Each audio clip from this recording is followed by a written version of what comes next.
Igreja, em 2019, eu comecei a exposição no livro dos Salmos. Então, de lá para cá, tive a chance de percorrer todos os Salmos, 87 Salmos de lá para cá. E durante toda esta jornada, nós nos deparamos com várias temáticas dentro do saltério. Temáticas de exaltação, temáticas que exaltam ao Deus, glorificam a Deus. Nós nos deparamos com salmos messiânicos que apresentam quem é Jesus. Nós nos deparamos com salmos de adoração na casa coletiva. Nós nos deparamos com salmos de lamento. São salmos recheados com tristeza, com pesar, mas todos estes salmos, até o salmo de número 87, mesmo diante desta diversidade de temas, todos eles foram permeados por uma certa temática que estava também subordinada, como alegria, confiança, esperança. Então, ainda que fossem salmos de lamentos, eles terminavam com uma palavra de confiança. Tanto é que durante toda a minha jornada, eu pude ver isso no semblante de alguns irmãos. Semblantes sorrindo, semblantes de alegria, semblantes que celebravam a temática daquele salmo correspondente. Só que hoje, no salmo de número 88, esta imagem será diferente. Totalmente diferente. Porque hoje chegamos naquele que é considerado o salmo mais triste do saltério. Chegamos ao salmo de número 88, que ele é considerado pelos intérpretes como o salmo mais sombrio do saltério. O pastor Leandro Peixoto, ele expondo no salmo de número 88, ele diz: o salmo de número 88 é um salmo sem final feliz. Ele vai nos apresentar, ele fala que o salmo de número 88, diferente dos outros salmos de lamento, ele não termina com uma palavra de esperança. Ele não termina, obrigado, irmã Dié, ele não termina com uma palavra de encorajamento. Ele não termina com uma palavra de alegria. Tanto é que a última palavra do salmo é a palavra trevas. Então nós vamos ver o salmo extremamente de um homem vivendo há muitos anos à beira da tristeza, à beira da angústia e à beira da dor. É isso que o salmo ele vai nos retratar como o salmo mais penoso de todo o saltério. Eu sei que talvez alguns de vocês saíram de casa na esperança de ouvir uma palavra de esperança. Mas eu entendo que se ele está aqui, mesmo sendo considerado o salmo mais triste do saltério, ele está com uma finalidade. Então, vamos tirar algumas lições também de uma jornada que é extremamente uma jornada dolorosa, Se os irmãos perceberem, talvez algumas versões aí não aparece, ou quem usa o aplicativo não tem a informação que está em itálico, que é o que eu vou ler agora. É uma informação que fica acima do versículo de número 1, tá? Algumas Bíblias não têm. Diz assim, ó: Cântico, salmo dos filhos de Corá, ao mestre de canto, para ser cantado com cítara, salmo didático de Emã, Ezraíta. Então, Olha como isso aqui é interessante. Vou trabalhar com vocês, como eu falei, um salmo triste. Mas o que é interessante é que o autor deste salmo, inspirado por Deus, ele chega e diz: este salmo, ele é um salmo didático. O que é um salmo didático? Um salmo didático eram salmos que deveriam ser ensinados. Inclusive, eles deveriam ser ensinados no culto doméstico. Então percebam, nós temos um salmo triste, e era um salmo que deveria ser ensinado, inclusive, no culto doméstico. E não só isso. Em momentos de culto coletivo ou momentos que envolviam música, ele deveria ser, inclusive, entoado. Deveria ser, inclusive, cantado. Eu sei que os irmãos me olhando agora estão pensando: pastor, como assim?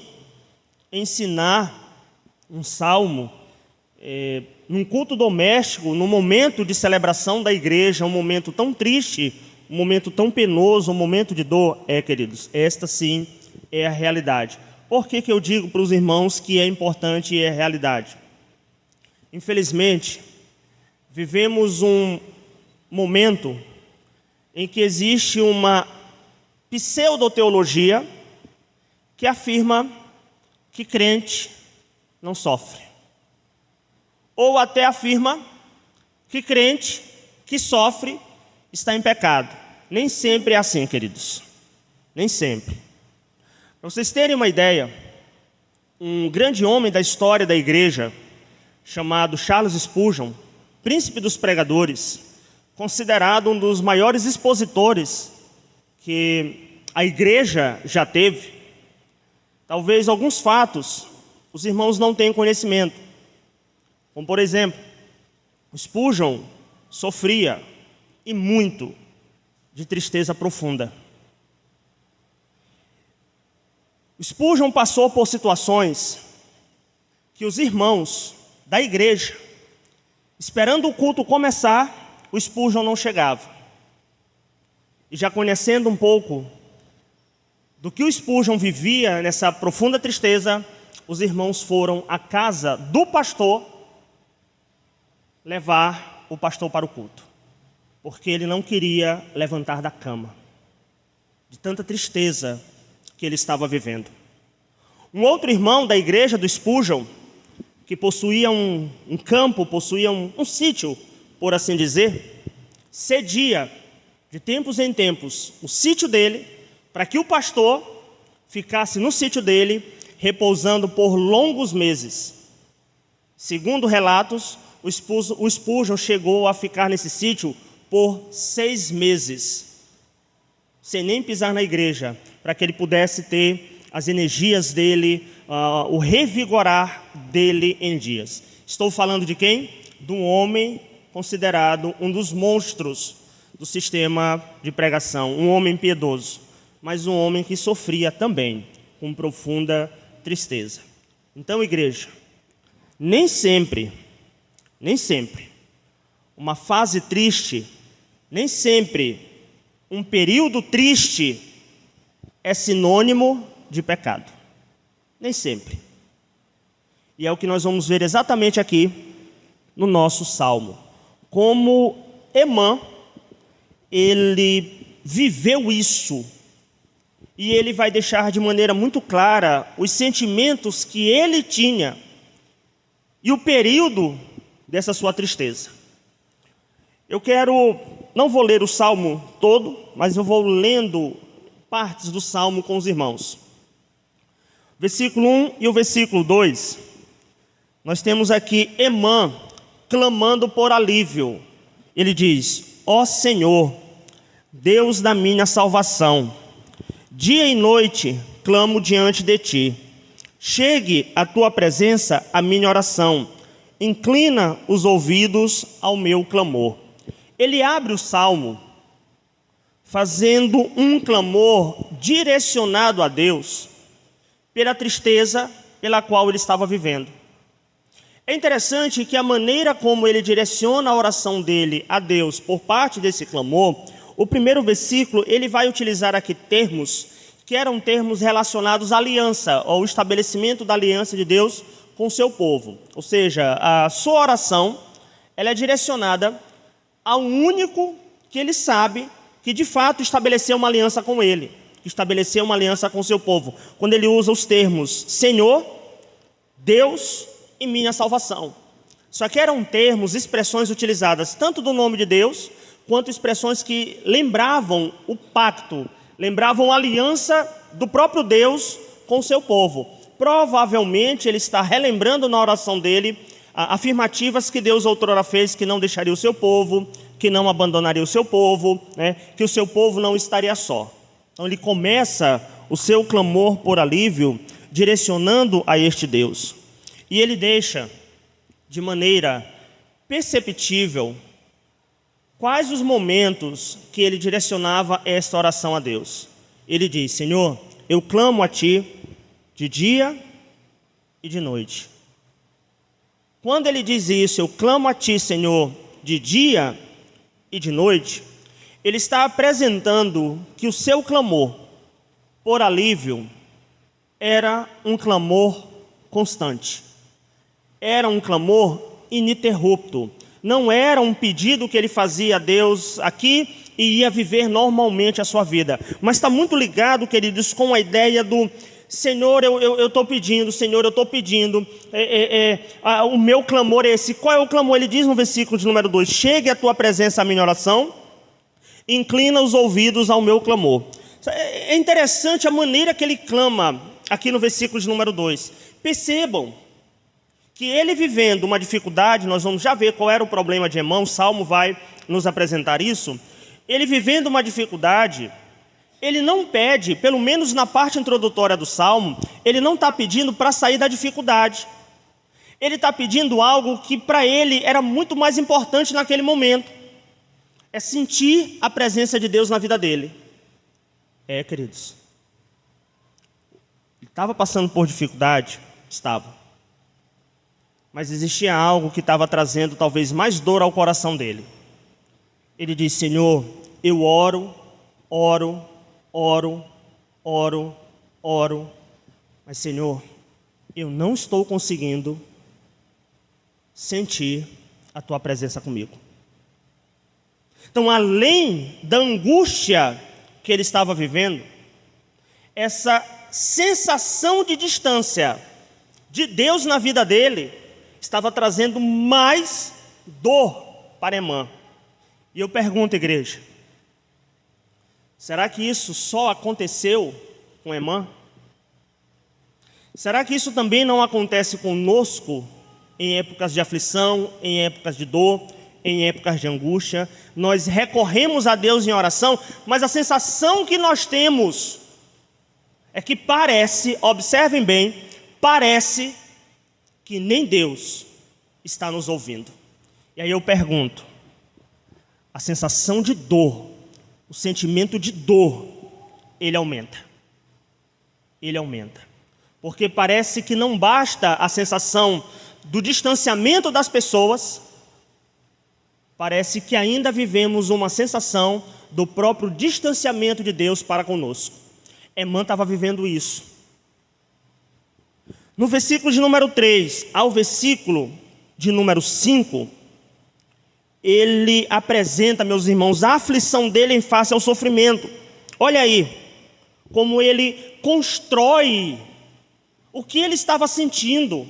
Percebam: pois a minha alma está farta de males, a minha vida já se beira da morte.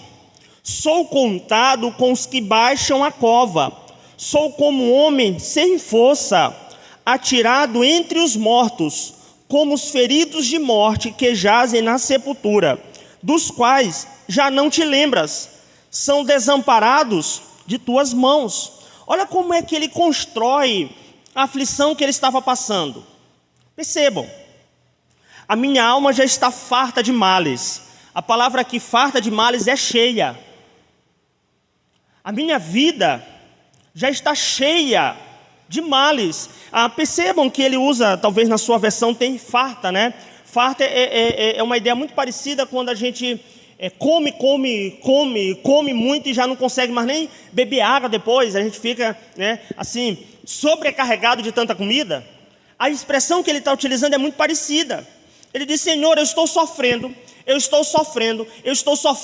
tanto que minha alma, o meu ser está sobrecarregado de sofrimento.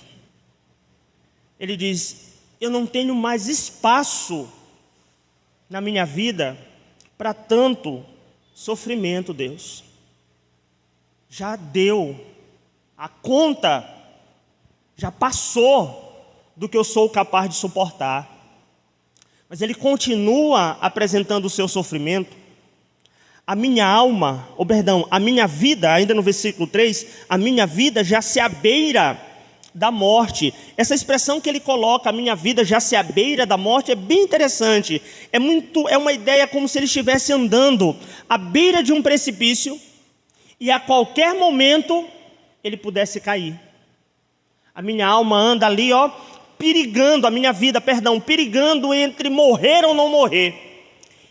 E eu ainda me arrisco a dizer que neste momento, Emã chega e diz: Senhor, eu não sei se eu pulo ou não pulo no abismo.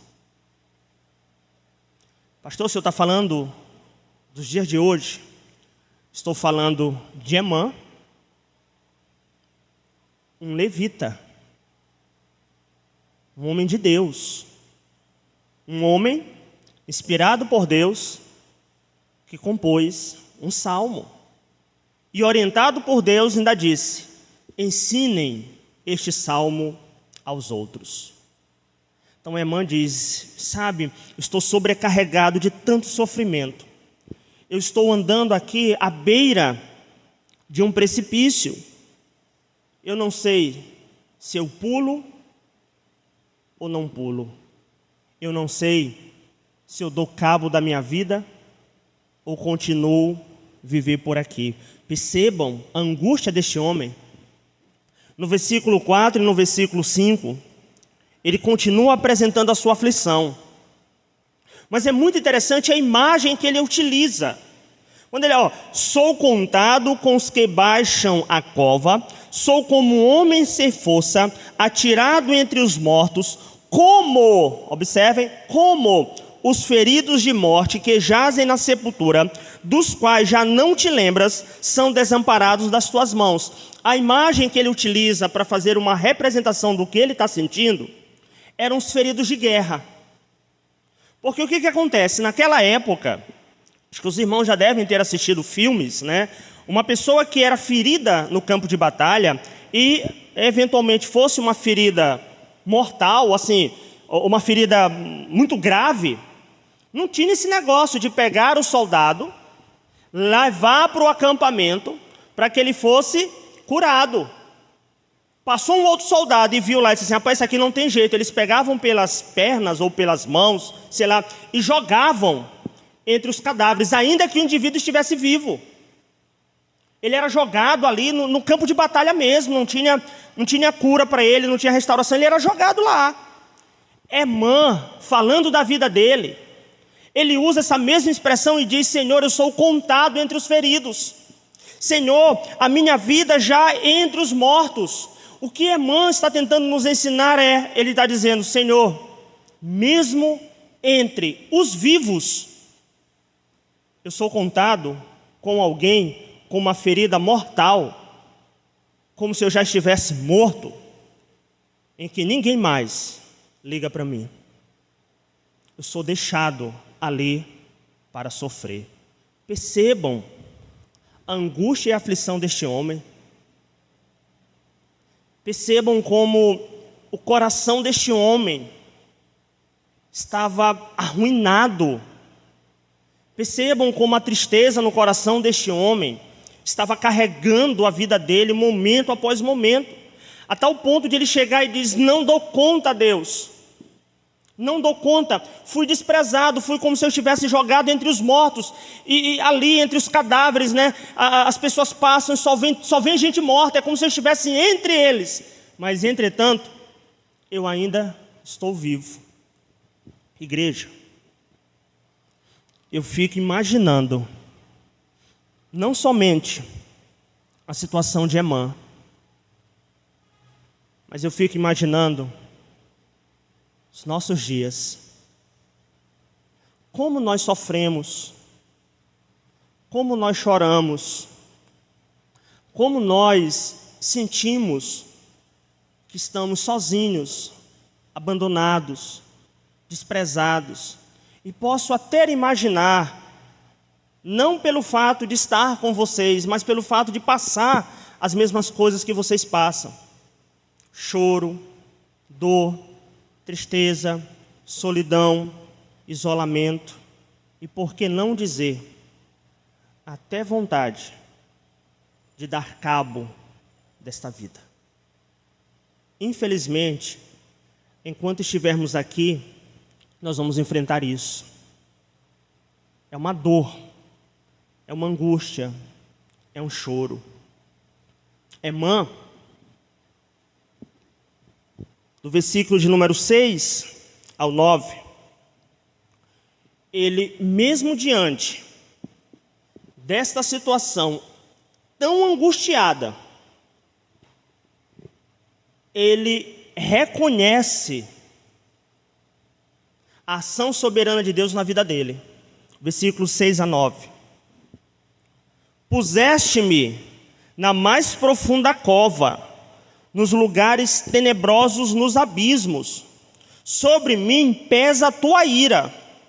Tu me abatestes com todas as tuas ondas. Apartaste de mim os meus conhecidos, e me fizeste objeto de abominação para com eles. Estou preso, e não vejo como sair. Os meus olhos desfalecem de aflição. Dia após dia, venho clamando a ti, Senhor, e a ti levanto as minhas mãos. Igreja, notem. Por mais difícil que pareça, Emã reconhece que ele estava naquela situação porque Deus o colocou naquela situação. O que estava acontecendo com Emã dificilmente era pecado. Dificilmente.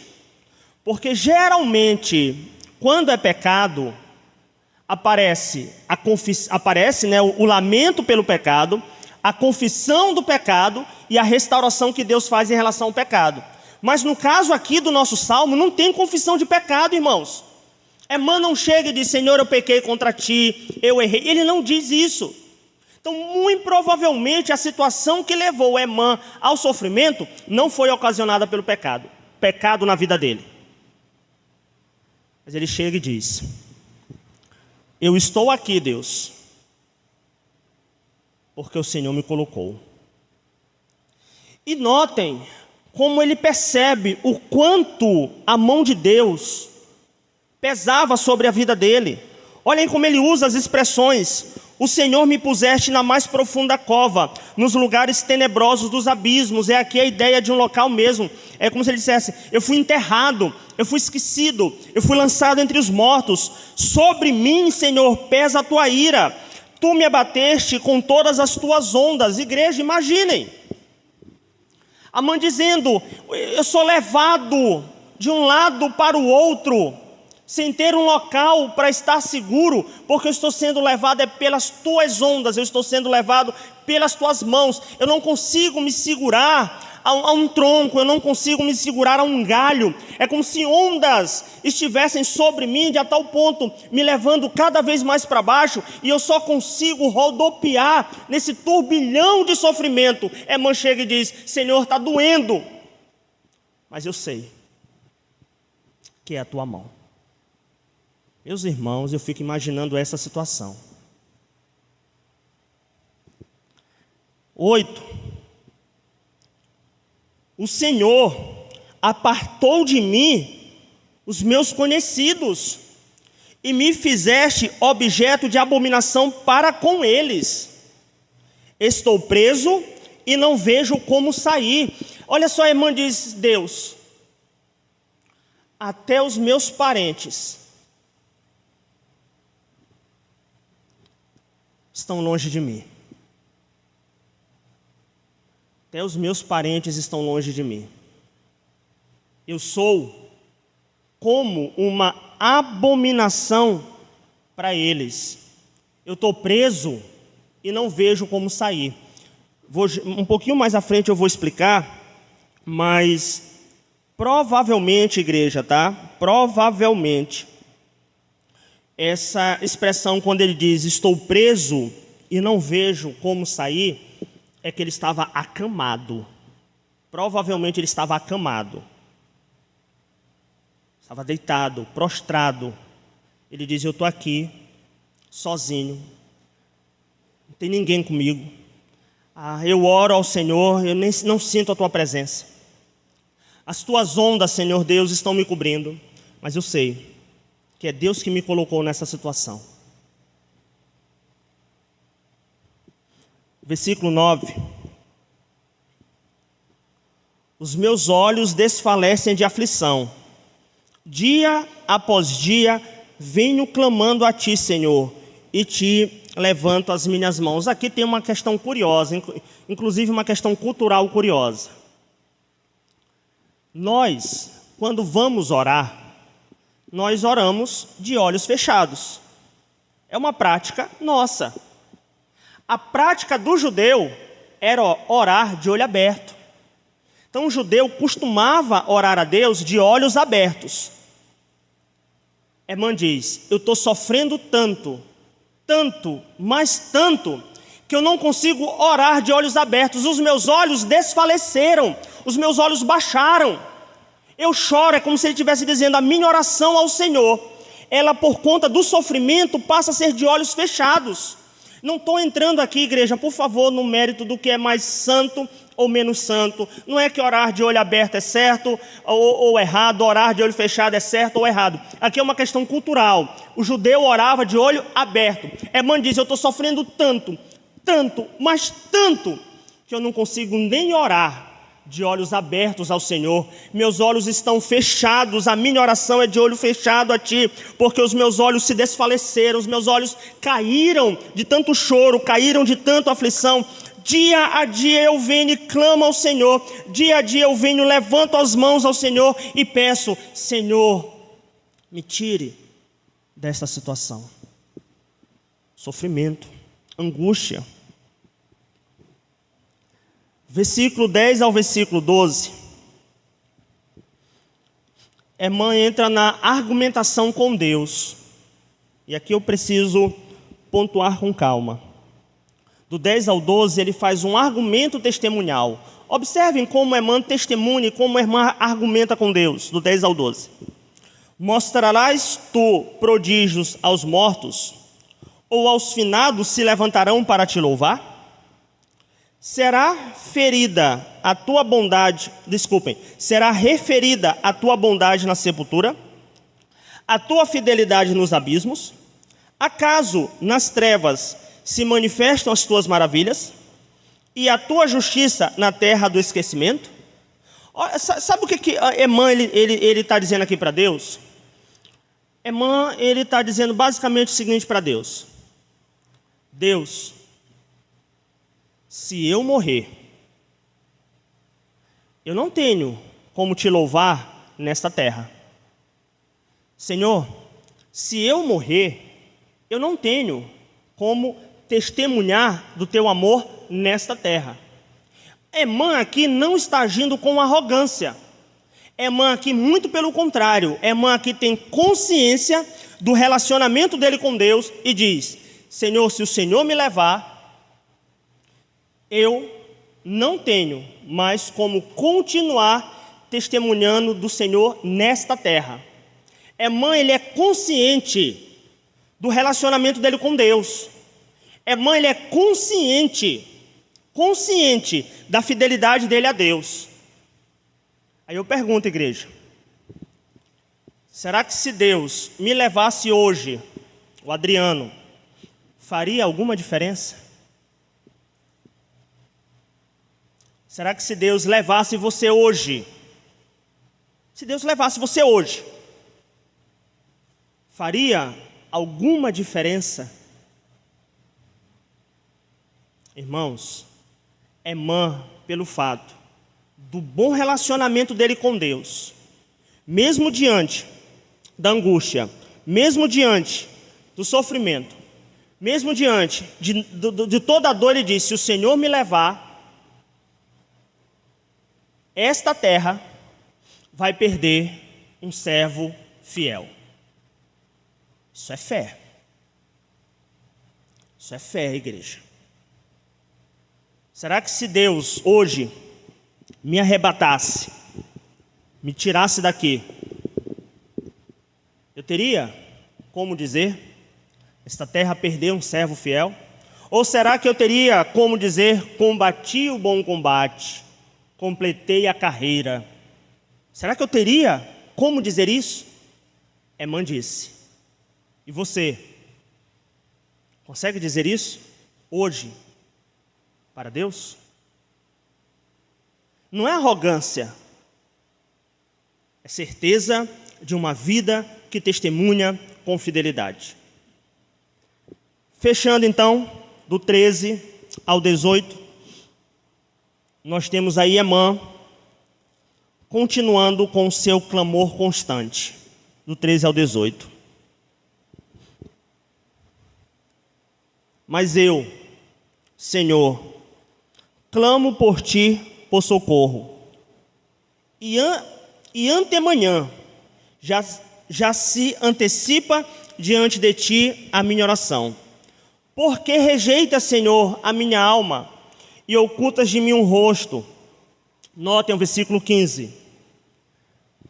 Ando aflito e prestes a expirar desde moço. Sob o peso dos teus terrores estou desorientado. Por sobre mim passaram as tuas iras, os teus terrores deram cabo de mim. Eles me rodeiam como água de contínuo. Há um tempo me circundam. Para longe de mim afastar-te, amigo e companheiros. Os meus conhecidos são trevas. Igreja, olha o que ele diz no versículo de número 15. O meu sofrimento me acompanha desde quando eu era jovem. Desde quando eu era jovem. Provavelmente, o que afligia Emã era alguma doença. Provavelmente uma doença muito severa. Alguns afirmam que era lepra. Exatamente porque ele disse: sou contado como os meus parentes me olham como uma abominação. Ninguém está perto de mim. Estou isolado num quarto. Estou sozinho aqui. Provavelmente, o que trazia aflição para Emã era uma doença física. Provavelmente. Eu não tenho como afirmar isso. Mas o certo é que aquilo que afligia Emã já atormentava ele há muitos e muitos e muitos anos. Desde a juventude dele. Conseguem perceber, igreja, como este grande homem, vivendo basicamente a sua vida inteira angustiado, sofrendo. Eu sei que quando eu trago essa fala, eu sei que quando eu trago esta informação, a sensação que nós temos é de mais desesperança ainda. Mas é bem aqui que eu gosto de pontuar e preciso pontuar isso. Nós não vivemos no mundo dos ursinhos carinhosos. Nós não vivemos no mundo que corações explodem a todo lado. Pessoas estão sorrindo a qualquer momento. Nós não vivemos no mundo que, se eu pisar ali na rua, uma grande ponte de arco-íris vai se abrir e me conduzir até lá em casa. Não é este mundo que nós vivemos. Este mundo é de desenho animado, é de contos de fábula. Nós vivemos, irmãos, é no mundo em que existe angústia, existe choro, existe tribulação, existe perda. É neste mundo que nós estamos vivendo. Enquanto os irmãos cantavam a canção que um choro pode durar uma noite, mas a alegria vem pela manhã, permitam, eu não quero descontextualizar o versículo, mas uma coisa é certa: enquanto estivermos aqui, é a noite do choro. A alegria só virá quando o verdadeiro sol raiar para a sua igreja, que é Cristo. Então, sim, enquanto estivermos aqui, é uma realidade de luta. Enquanto estivermos aqui, é uma realidade de choro. Enquanto estivermos aqui, meus irmãos, é uma realidade de perda, é uma realidade de traição, é uma realidade de pecado, meus irmãos, é uma realidade, às vezes, até de tentar tirar a própria vida para querer dar cabo deste mundo. Enquanto estivermos aqui, vamos passar por situações que vamos sentir angústia, vamos sentir solidão, vamos sentir o isolamento. Enquanto estivermos aqui, esta é a realidade. Eu, como pai, como pastor, não posso chegar para a igreja e dizer: não, nada disso vai acontecer enquanto estivermos aqui. Vai, igreja. Se você espera uma coisa melhor nesta vida, estamos com uma perspectiva errada. O apóstolo Paulo disse: se a nossa esperança se limita a este mundo, somos os mais infelizes de todos os homens. Por que este salmo é tão importante hoje? Porque ele prepara crentes para a realidade da dureza da vida. Por isso ele é importante. Por isso ele tem que ser ensinado em casa, por isso ele tem que ser cantado, por isso ele tem que ser apresentado. A angústia é uma realidade. É uma realidade, igreja. Eu quero então fechar dizendo para a igreja que o Salmo 88 é um lembrete de que o sofrimento é uma realidade da vida humana, mesmo para os servos de Deus. Vocês acham que a vida do apóstolo Paulo foi fácil? Então é que ele pede: Senhor, se possível, tira de mim este espinho. Eu não quero continuar convivendo com isso. Aí o Senhor basicamente disse para ele: sabe, a minha graça te basta. Pastor, o que era o espinho da carne de Paulo? Não sei. Não tem como afirmar. Mas era algo que trazia sofrimento para o apóstolo Paulo. Ele sofria por isso. Nós temos o grande profeta Elias, homem de Deus, que orou. Desceu foi fogo do céu. Elias recebe a mensagem e diz: olha, vão te matar. Ele corre, pede isolamento e pede: eu quero ficar só, eu quero morrer, eu quero fugir. Deus vem, precisa reanimar Elias. Irmãos, esta é a realidade. Esta é a realidade, igreja. Mas a mensagem de encorajamento que eu digo para os meus irmãos é exatamente esta, que foi a canção que nós cantamos, é um texto bíblico, é um versículo bíblico. O choro pode até durar uma noite, e esta noite, dependendo do caso, pode ser uma noite longa, e muito longa. Emã já estava anos e anos sofrendo. Pode ser muito e muito e muito longa. Mas a certeza que eu tenho é que para aqueles que estão em Cristo, um dia esta noite findará. É a certeza que eu tenho. Que Deus em Cristo Jesus encoraje os nossos corações, encoraje a nossa vida da realidade de mundo. O Senhor nos encoraje a levantarmos amanhã preparados para mais um dia de luta. Essa é a realidade da vida, igreja. E mencionando as palavras do Spurgeon, não vão achando que eu falando isso eu também não passo pelas mesmas coisas. Eu passo. Existem períodos, existem momentos que, se dependesse de mim, eu ficaria deitado. Ah, pastor, isso é preguiça. Em algumas situações pode até ser, mas existem outras que não. Existem outras que não. Mas é maravilhoso como Deus, por meio da sua infinita graça, Ele vai lá e dá uma carga um pouquinho mais na gente, para a gente levantar e dar mais 2 passos. Ele dá aquela carga ali que é necessária só para andar mais um pouquinho. Eu certa vez já compartilhei com a igreja e quero relembrar um testemunho bem pessoal mesmo.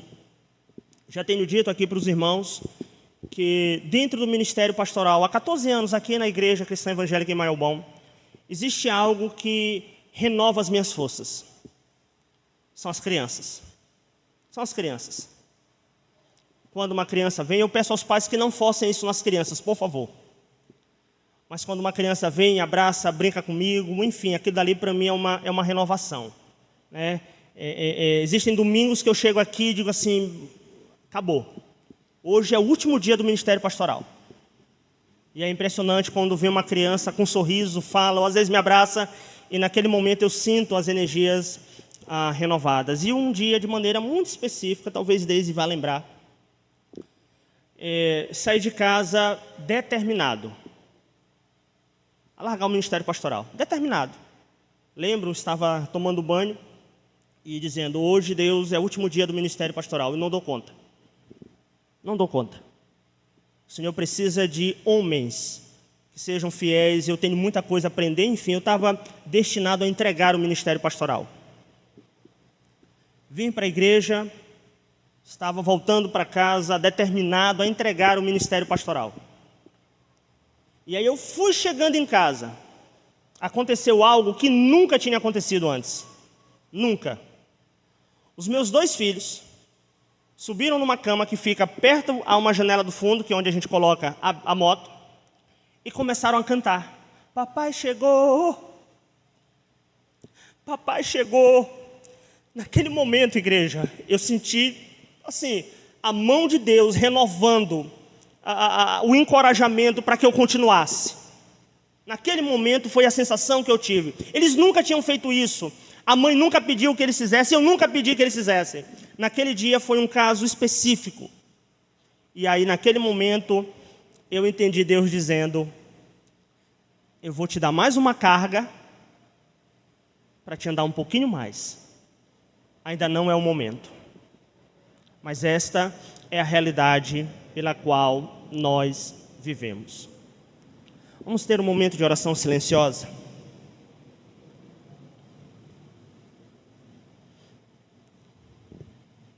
E eu quero que você pense neste momento, na sua vida, o que está trazendo angústia ao teu coração, está trazendo dor, o que está fazendo você sofrer, o que está fazendo você chorar, o que está fazendo você pensar em desistir, né? Querer desistir da caminhada cristã, querendo desistir desta vida. Entregue aos pés do Senhor, entregue aos pés dele, peça por esta renovação interna. Vamos orar ao nosso Senhor neste momento, pedindo por restauração. E após a oração, eu peço que o Ministério de Música repita, todavia eu me alegrarei, por favor. E eu peço que nesta segunda vez que vamos cantar, venhamos cantar meditando realmente na letra e depositando nossa confiança em Deus. Então vamos orar. Santíssimo Eterno Deus e Pai, diante da Tua palavra, Senhor, nós nos colocamos. Tão pequenos que nós somos, Senhor Deus, tão frágeis que nós somos, tão oscilantes que nós somos, Deus. Ó Pai, quantos aqui não estão vivendo uma situação que se assemelham a esta situação descrita no Salmo,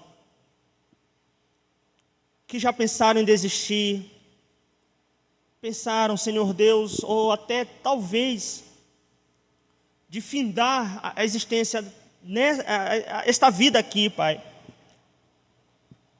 Mas Deus, a Tua igreja, Senhor, o Teu povo reunido, clama e suplica pela tua renovação. Suplicamos, Senhor Deus, para que o Senhor renove as nossas forças, restabeleça, Senhor Deus, a nossa visão de mundo, a nossa estrutura, nosso pensamento. Que o Senhor converta este choro, este pranto, esta dor, esta tristeza, Senhor. Nos dê forças para continuarmos na caminhada, dando um bom testemunho do Senhor. Que o teu nome seja glorificado hoje e para todo sempre. Amém, Pai. Amém e amém.